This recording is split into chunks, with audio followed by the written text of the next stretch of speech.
La triste fin du chameau de François Hollande. Offert en grande pompe à François Hollande lors de sa visite au Mali, le chameau présidentiel, confié à une famille du pays, a connu une fin tragique. Il a été mangé par ses gardiens.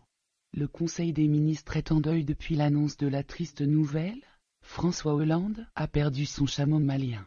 Un seul être vous manque, et tout est dépeuplé, disait Lamartine.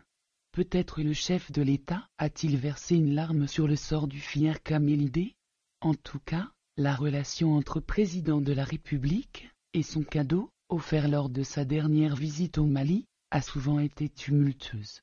Alors que l'animal devait faire le voyage aux côtés de son nouveau propriétaire, après avoir été vacciné, il avait finalement été remis à une famille malienne qui devait en prendre soin. Le président prenait des nouvelles malgré ses débuts difficiles.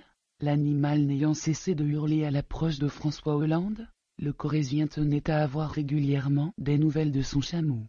Chaque semaine, le ministre de la Défense, Jean-Yves Le Drian, était tenu d'informer le Conseil des ministres. C'est donc tout penaud qu'il s'est présenté devant ses pairs pour annoncer la sinistre nouvelle. En début de semaine dernière, rapporte Valeurs Actuelles.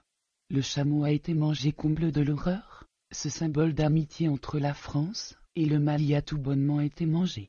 Si Brigitte Bardot n'a toujours pas réagi à la nouvelle, on imagine néanmoins la stupeur qui a dû s'emparer des ministres. Le chameau cuisiné en tagine est considéré comme un mets raffiné dans plusieurs pays d'Afrique. Bien qu'il n'ait guère goûté la nouvelle, l'histoire ne dit pas si le Conseil des ministres a observé une minute de silence.